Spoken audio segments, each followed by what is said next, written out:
August 2014, Shorthand Tamil Senior Grade. Get ready for the dictation. 10 seconds. 5 seconds. Start.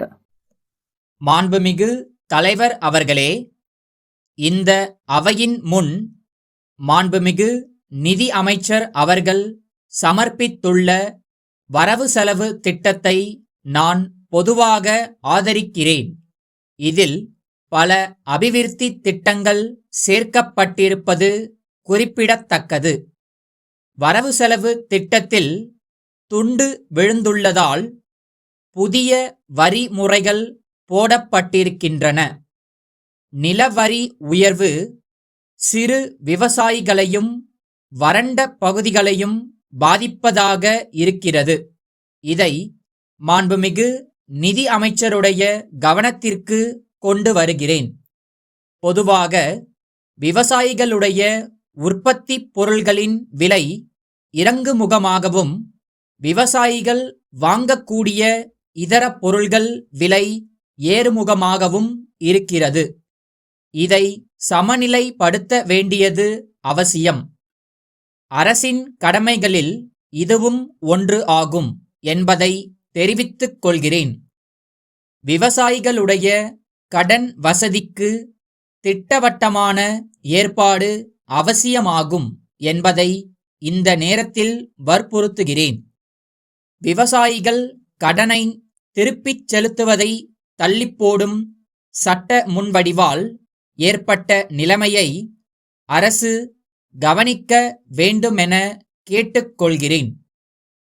விவசாய பொருளாதார நிலை மோசமானால் விவசாயிகளின் நிலைமை விபரீதமாகும் என்பதை அரசின் கவனத்திற்கு கொண்டு வருகிறேன். கிராமங்களில் கூட்டுறவு வங்கிகள் ஏற்படுத்தி விவசாயிகளுக்கு கஷ்டம் இல்லாமல் விரைவில் கடன் கிடைப்பதற்கு வேண்டிய ஏற்பாடுகள் செய்ய வேண்டியது அவசியமாகும். இது பற்றி அரசு கவனம் செலுத்த வேண்டுமென்று கேட்டுக்கொள்கிறேன். அதோடு விவசாயிகளுக்கு 1 வருட காலத்தில் 4 முதல் 6 மாதங்கள்தான் வேலை கிடைக்கிறது என்பதை குறிப்பிட விரும்புகிறேன். எஞ்சிய மாதங்களில் விவசாயிகளுக்கு சிறு குடிசை தொழில்களை ஏற்படுத்தி கொடுக்க வேண்டும். மேலும் கிராமங்களுக்கு போதிய அளவு மின்சாரம் விஸ்தரிக்கப்பட வேண்டுமென்று கேட்டுக்கொள்கிறேன்.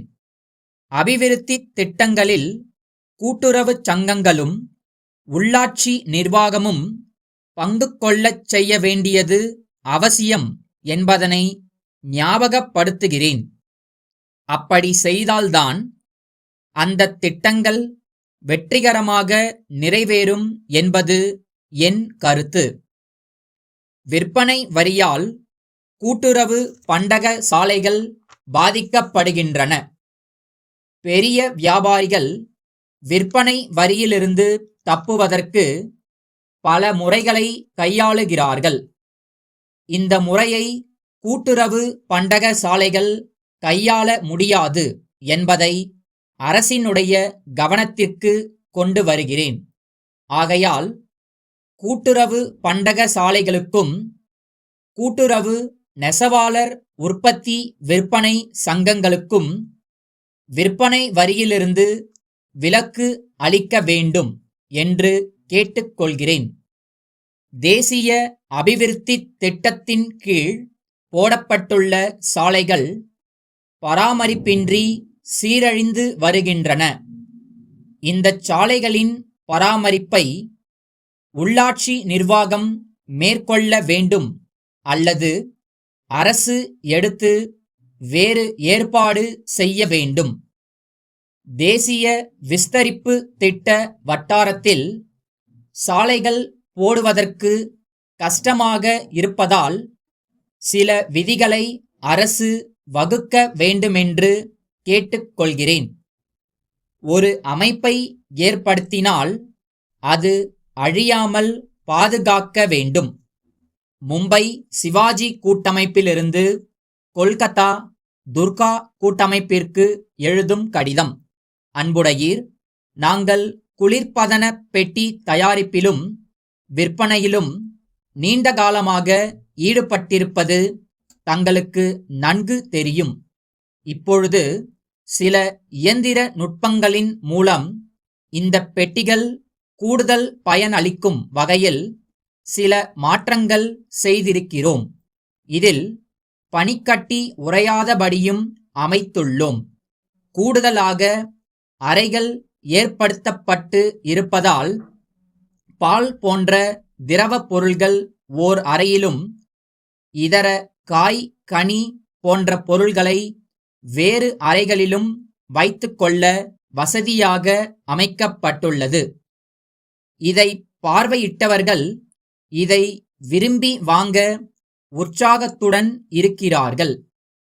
வாடிக்கையாளர்களுடைய வசதியை கருத்தில் கொண்டு தற்காலிகமாக இவற்றை சலுகை விலையில் விற்க முடிவு செய்துள்ளோம். காலம் கடந்தால் விலையை ஏற்றக்கூடிய வாய்ப்பு உள்ளது. ஆகையால் இவை விரைவில் விற்பனை ஆகும் என்ற நம்பிக்கை எங்களுக்கு ஏற்பட்டுள்ளது. உங்கள் பகுதியில் இந்த புதிய பொருளுக்கு அமோகமான வரவேற்பு இருக்கும் என்று தோன்றுகிறது. உங்கள் தேவைகளை தெரிவித்தால் நாங்கள் அதை கூடிய விரைவில் பூர்த்தி செய்ய முயற்சிப்போம். தங்கள் நம்பிக்கையுள்ள